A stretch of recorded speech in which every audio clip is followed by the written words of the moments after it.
Hey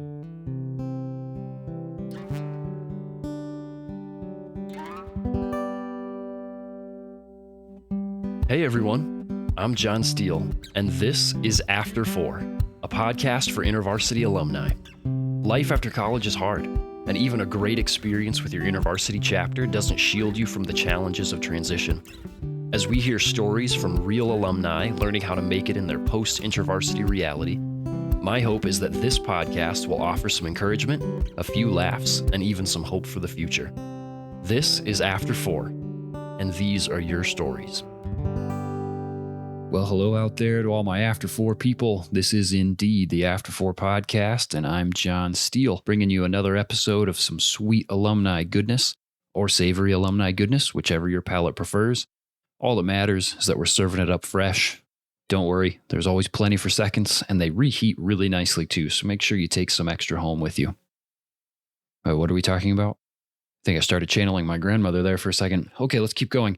Friends, it's still Lent, so I'm going to keep reminding you, if you haven't yet listened to our episode about Lent or subscribed to our Lent Substack, then in the words of the one and only Michael Scott, you should go do that ASAP as possible. Those are some quality resources to help you understand and engage with Lent. That Substack in particular is fantastic. Every day there's a new entry with some thoughtful reflection questions at the end to help guide your Lenten practices this year. Check those out and pass them along to your friends as well. All right, let's get this new alumni interview rolling. Today we're chatting with Esther, a 2017 alumna from the University of Minnesota Duluth. Esther is a physician assistant in Duluth, Minnesota, and I learned a lot from Esther about the life and experiences of someone in the healthcare community. We talked about her time working in the ER, about her love for incorporating a relational approach with the people in her care as a PA, and about how she's met with Jesus even in the midst of death and mourning in her work. This was such a great conversation. I'm really excited to share it with you today. So, without any further ado, here is Esther. Enjoy. Well, hello, Esther. Hi, John. How are you doing today? I'm doing well. How are you? I'm doing just fine. Welcome to the podcast. I'm excited to have you here. Thank you. It's fun to be here. So where are you calling in from today? I'm currently in Duluth, Minnesota. Duluth. Okay. Very nice. I'm also in Minnesota, down in Mankato. How long have you lived in Duluth now? We've been here since the very end of November. We originally went to undergrad here. We felt like we were going to end up here again, but not this soon. So it's fun to be back. Were you a student during the Luke Olson era of Yes. UMD? All right. Very nice. Luke is a very good friend of mine. What were the actual years that you were there? When did you graduate? I was there from fall of 2014 to spring of 2017. And what did you study while you were there? I was studying biology and chemistry. And that kind of makes sense given what you're doing today. Tell us what it is that you're doing today. Most of the prereqs for PA school were wrapped up in a biology and chemistry major. So then I pursued PA school, and I'm working currently as a physician assistant in OBGYN. I'm excited to hear lots of stories about what life has been like post-graduation, but let's hang out in the early days. How was it that you came to be a part of InterVarsity during your college career? My first year of college, I was actually at Bethel University. Around springtime at Bethel, I knew I wanted to switch and go to UMD because I wanted to pursue a biology major. So that summer, my dad and I actually went on a backpacking trip. And I think in anticipation for going to a secular school and moving and not having as many connections, he told me a little bit about his faith story and his time actually as a student at UMD. And he was part of InterVarsity then as well. And so he's like, this is an awesome organization. I think you should totally get plugged in. They're probably going to throw like a root beer bash or something the first night, which is what they did when he was a student. And that's exactly what happened when I showed up. So I went to a root beer bash and started getting plugged in that way. And I just stuck around. As you think about your time with InterVarsity and the friends that you made in that space, are there any particular stories that stand out to you? I feel like there's a lot of little things like little coffee dates, little lunch dates, meetings where I continue to build relationships with different people in our chapter. I have a lot of really good friends in college. One of them I was able to room with too. And I just remember moments that we had dealing with either conflict resolution or, just for major events going on in our lives. Those are skills that she taught me because she cared a lot about our relationship and it grew because of that. And so I think those are moments that I really cherish. Obviously, big things like saying yes and doing IVLI, the Leadership Institute. I feel like an overarching theme during that was learning what it means to be obedient and listening to the Lord and trusting him in his decisions. I was asking the Lord if he would answer me in these big life questions that I had in the time. But through that time of prayer, I realized that I was hardened to the idea of what if God says no to these things and I'm not okay with that. And then realizing that was like, no, this isn't even a matter of which direction we're going with life. This is a matter of you not having an obedient heart. And that was really huge for me. Wow. Those are some challenging words, I think, for just about anybody in our culture, a culture that lives to be independent and to say, I know what's best for my life and I'm going to pursue that. For us to be able to sit back and say, actually, there might be somebody else who knows what's better for me and the people around me. And that might involve telling me no for some of the things that I really want to do. And which me saying, hate. yeah, exactly. We don't like being told no. Man, can you imagine a God who might tell you no and to say, I'm willing to follow that God. Yeah, but knowing that that's going to be good. Yes. Let's keep moving forward in your InterVarsity career here. You have all of these experiences with simple coffee dates with people, learning how to have quality relationships with your roommate, going to things like the InterVarsity Leadership Institute, every one of those things moving you closer and closer to graduation day. As you were approaching graduation, what were you saying? I feel pretty confident that this is what my life is going to look like once I leave this campus. I was expecting to go to PA school. That had been my plan for most of undergraduate, working towards getting my patient care experience hours so that I could be competitive in applying to PA school. So I got a job working in an ER, and I was a little bit nervous actually, because I thought I wanted to work in healthcare. I thought I wanted to be a PA. I had shadowed a lot of PAs at that point. So I was pretty confident that that's what I wanted to do, but I'd never actually worked in healthcare. So it was really reassuring once I was actually physically working in healthcare to be like, yeah, I love this. This is awesome. Now that's interesting to me because being somebody that's not in the healthcare world whatsoever, I have particular maybe stereotypes and assumptions about the emergency room. Maybe I've watched too many, medical dramas or whatever. So that's interesting to me to hear that was a place that affirmed your excitement about being a part of the medical and healthcare community and not something that you were like, oh man, what have I got myself into? Can you talk just a little bit about what doing these hours in an emergency room was like for you? I originally applied to a bunch of different places in the hospital, and I didn't plan to work in the ER. That wasn't something I was particularly interested in. But looking back, I'm so glad that that's where I ended up because it felt very me. And it was very awesome to be in that environment learning there. I originally started as a patient care assistant. And then through my time there, they trained us to be a patient care extender, which functions similarly as an ER tech in other ERs. It was a huge team. So I was able to work with a lot of different people coming from a lot of different backgrounds. And I loved that aspect. I've always been very team oriented.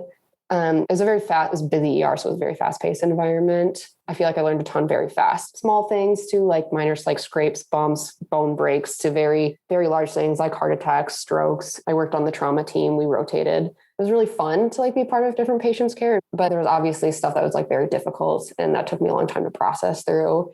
But I think part of working in the ER is you do well if you are able to manage your time, obviously, and you don't have the emotional capacity to be able to mourn and process everything that you encounter typically in an ER that's that busy. But there's some things that require that you do that and take pause for. I started to realize how averse our culture is to death and how that's interesting.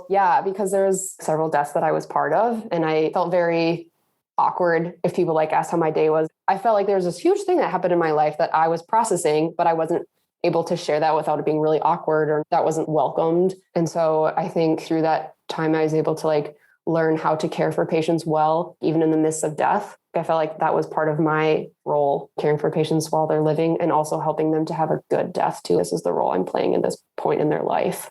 So would you say that did you grow in your skill to compartmentalize and say, this traumatic thing has happened, I'm going to put that on a shelf and I'm going to live into this other patient's experience so I can be present with them? Or was it something more like, I'm going to live in the reality of this very serious thing that's happened, and that's going to drive my compassion for the people that I'm interacting with here? I think it's both. I think in certain moments, it was this is crazy, or I can't believe this just happened, or this was really terrible. But just for the sake of caring for other patients well and being short-staffed or whatever the scenario was, there was a degree of having to compartmentalize. But also, I think it's so important that we do let those hard experiences shape who we are, especially in medicine, because I think that compels us to be more compassionate and empathetic towards our patients and more human. And I think that makes you a better provider at the end of the day, and is so important. Okay, so then you get your hours in this ER, and then that makes you a better candidate for PA school, and you do eventually get into PA school. Let's pick up there. Tell me what this experience was like for you.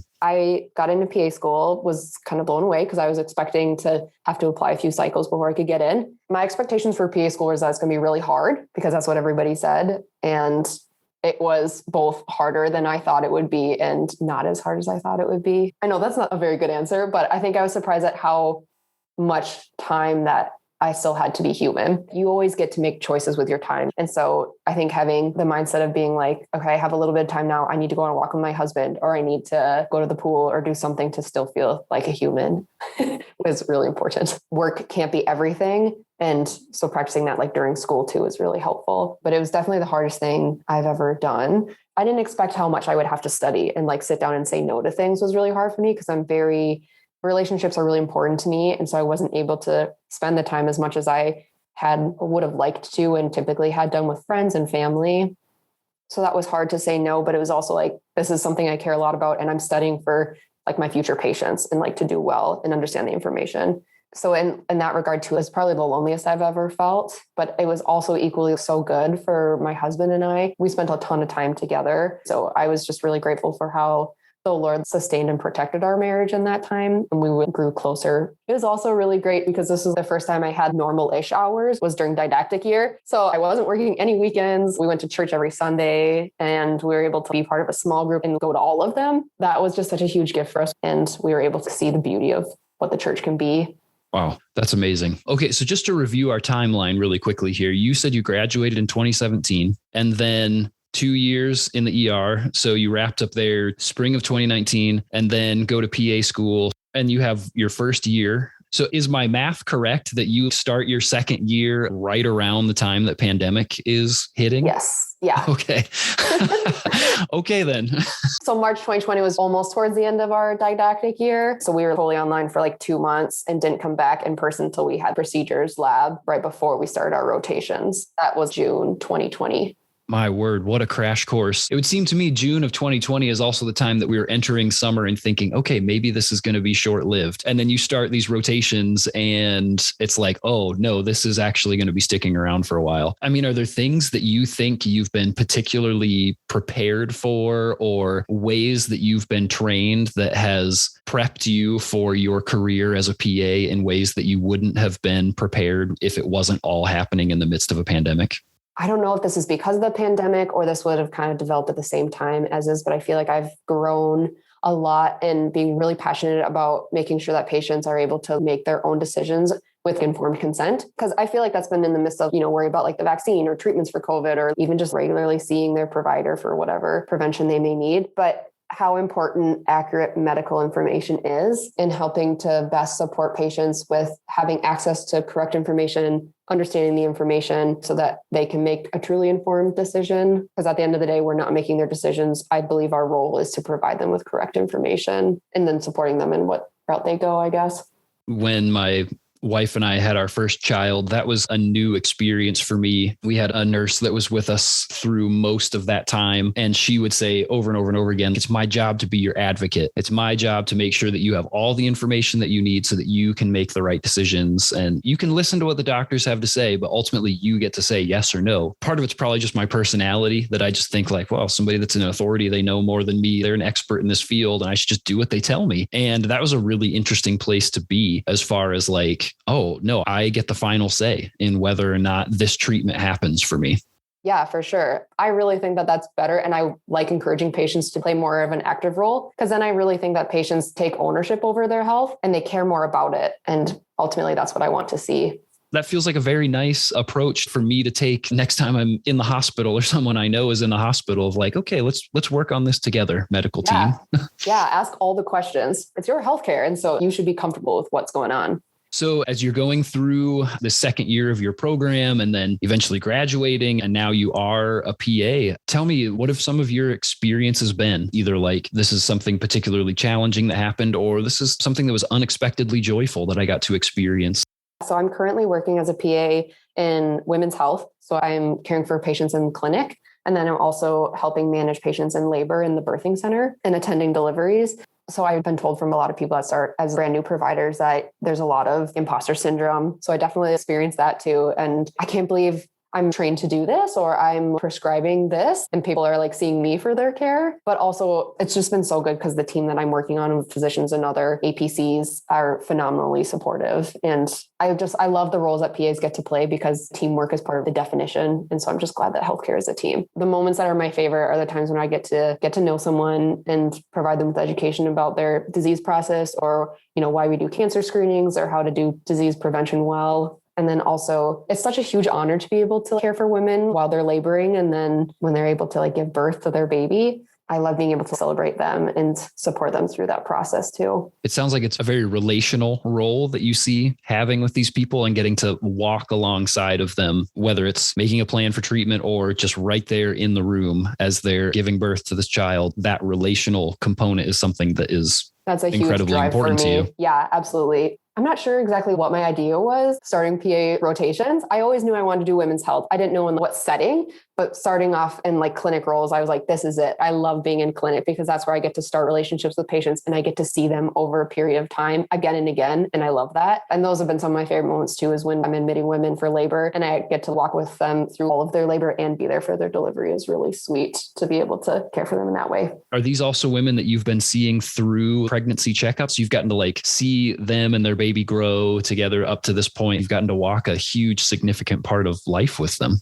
Yeah, it's so fun. I love doing that. I've been working in my role for less than a year now, but excited the longer I'm there, being able to care for more women and seeing them at their very first prenatal till the end of their pregnancy is really great. My wife and I, we have a daughter and my wife is pregnant with our second daughter right now. And so it's been really awesome to have our same doctor for both of these children, to go to those appointments and just building a relationship with this doctor and how meaningful that is, being able to build trust with somebody. You've been here for us and we can confide in you. We can ask you these hard questions. That's helpful for me to get to identify in some way with some of the things that you're experiencing on the other side of that. And so I can say as a husband and father, I've very much appreciated those kinds of relationships that I've gotten to have. That consistency is huge for feeling safe and feeling like, all right, we're making progress towards a goal here together. Yeah, the continuity is huge. And it's fun because as a patient, I love that. And it's fun because as a provider, we love it too. That's really nice to hear. And it's interesting as we're talking here, I'm thinking back to something we talked about at the very beginning. You saying how important some of these consistent coffee shop conversations were that you were having with other chapter members or with staff, learning how to have a good relationship and work through challenges with your roommate and how intentional the both of you were in those places. And it's just interesting to see these values that you were talking about this as a freshman in college. And here you are now, this is still the stuff that you're talking about that you really value and is important to you. It's just cool to see that kind of consistency over the course of your life. And I love being able to work somewhere where I want to keep seeing people versus on ER. I'm like, I do want to see you again, but also I don't because that means another emergency. So please don't come back. Yes, totally. Okay. So I think that people in the medical community are very uniquely positioned to be the hands and feet of Jesus. So often we see Jesus hanging out with people that are sick, that have something going on with them that they want to see fixed, and that there is this kind of relational, that he really cares for those people. And I think the work that you do and other people in the medical community do is so obviously parallel to the stuff that Jesus did in his ministry on earth. I think that's really cool. And so I wonder for you, are there ways that you've seen this is a place where I feel like I've gotten to be the hands and feet of Jesus, or where I've gotten to live out my faith very intentionally, or have conversations that I wouldn't have gotten to have in other places? Yeah. Are there places where you've gotten to really just live into your faith in the midst of the work that you're doing? I remember times where patients have asked, they might be a little bit religious or not at all, or wherever they kind of fall in their spiritual background, asking me to pray for them. I remember there was a patient specifically who she was an inpatient, meaning that she was staying in the hospital for medical care. And just because of my name, she was like, are you a Christian? And I was like, yes. And she's like, I've been specifically praying that I would be surrounded by other Christians for my care team. Every time interacting with her, that was just some of my favorite memories. I just remember one time before treatment, she was just super nervous and she just burst into tears at seeing me and was like, Esther, I need prayer. And that was just really impactful in the ways that the Lord's presence was very heavy in that moment and just so tangible of that he's truly in everything we do and in every corner. And I think even though we're in places that seem scary and foreign to us, like a hospital room or maybe the operating room, God is still there and he's still God over those spaces. And so I think those have been some of my sweetest moments of being able to sit down and pray with patients in the middle of your grieving. What do you do in those places when you're like, man, God, I feel like you didn't come through in this situation the way that I really expected you to or hoped that you would? I think that's hard too, because you have those hard losses or those hard moments where you're like, what's going to keep you coming back? And I think that kind of goes back to when I was talking about when I was dealing with a lot more deaths at my previous job, but knowing that this is our reality here on earth, is that death and loss is a part of it, and understanding that God is still good in the midst of our suffering. I think continuing to talk with and stand by those patients or the family members and offering as much information that's helpful, but also just sitting in the quietness and crying with them, I think is really helpful, and still, showing that you're human and that it hurts too. I am grateful for the times that have been hard in retrospect and being able to walk through that suffering, because it's been in those moments where I'm seeing Jesus differently and I see the need for Jesus so much more tangibly, where it's hit me really hard. Certain losses have been very hard, but it's been really sweet that the Holy Spirit's put on my heart that this is not how it was supposed to be. And that wasn't the original design. And how sweet it really is that Jesus came down and is redeeming that. And that's not going to be the final say. And once again, how cool that he's picked you to be a part of that work in such a real way that you get to be a part of, I think, so much his redeeming work, being a faithful follower of Jesus who is actively engaging with these people, who is speaking hope and life, and who's mourning alongside of them. Like I said, I think you get to be the hands and feet of Jesus in a really unique and amazing way as he reminds you of his original intentions and where he's going to bring things back to again, that you in subtle ways and in very overt ways get to share those things with the people that you work with, maybe especially in the midst of significant losses. Thanks for sharing that, Esther. Yeah. I know that's very, very real and hard realities to live into on a regular basis.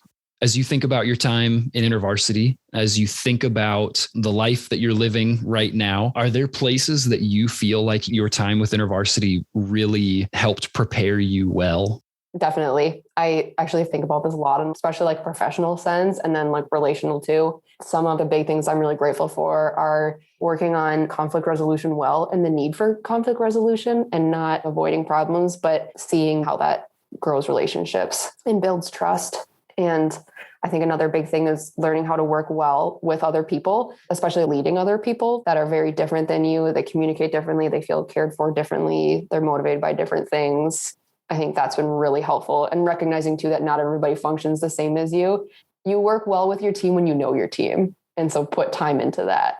Couple of things that stand out to me that you just said. One is being able to step into conflict well and to work through differences. We live in a world where it feels like the message is, if you disagree with me, then we can have nothing to do with each other. And so that's just the way that we're meant to be. Being able to have those skills of saying, no, we're different. Sometimes it's frustrating, but it's also okay. It's good for us to be different. Can we learn how to not only coexist or work in the same space, but to actually be friendly and have real relationships with each other, which leads into another thing you said that stood out to me, which is put in the time and effort with your teammates. The attached garage society that we live in, just push the button, drive your car in, close the door, and then just walk immediately into your house and never have to see anybody. That translates into our work as well, of I'm just going to get in here, I'm going to get my work done, I'm going to get out, and try not to annoy other people or be annoyed by them. And let's just stay out of each other's way. And that, man, how important it is to put in the time with your team, even in the midst of awkwardness and disagreement, that it just makes your work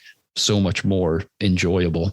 I love working on good teams. And it has an impact on the people that you serve outside of your team as well. They can tell when you are enjoying one another or when you're just nope, I want nothing to do with you. Yeah, especially in healthcare. Do you have any words of advice that you would give to people that are approaching graduation and are looking towards this big new stage of life that's coming afterward? Yeah, I think something that's been so huge for me and my husband is pursuing the community that we're part of, that we're living in. I feel I hear a lot of people are I want to get to know my neighbors, or I want to be involved with church. And we're yeah, I want that too. So I would super awkwardly walk up and knock on my neighbors' doors, and now we're friends. So I think just being very intentional with your relationships, being intentional with church and showing up, even though it's awkward in the beginning, that's how relationships start.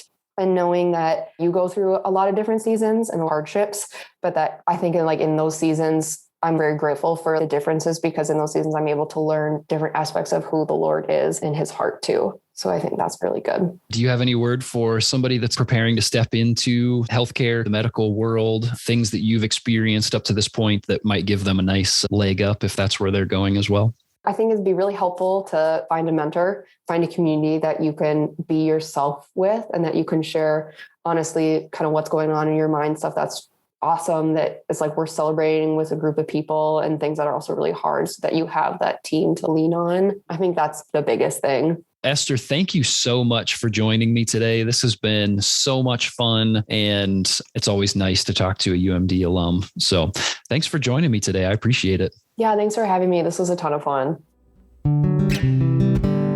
I think our alumni have some fascinating life experiences that have filled them with incredibly useful insights. But I have to say, I especially love walking away with practical advice that I can put to good use today. Esther's thoughts about putting in the time with your team or your coworkers is pure gold. You're going to be rubbing shoulders with these people all the time, passing each other in the hallways, working on projects together, going to conferences. I mean, at some point, most of us are going to have to go back to working in the office again.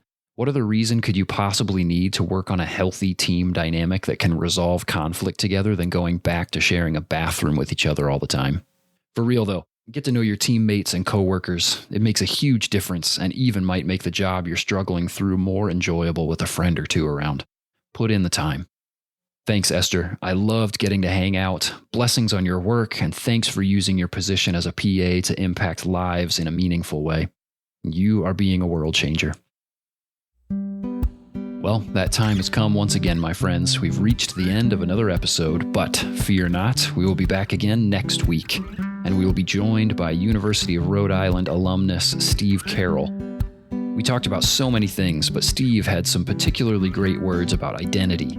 Who are you after college? What do you care about? How do you spend your time? And what does that communicate about your values? It's going to be great, so don't miss it. Be sure to subscribe on your favorite platform, turn on notifications, and share with all your alumni besties. And between now and then, don't forget to go back and listen to our Lent episode and subscribe to the Lent Substack. You can find a link to sign up for that in our show notes. All right, until next week, I'll see you in the after, alumni.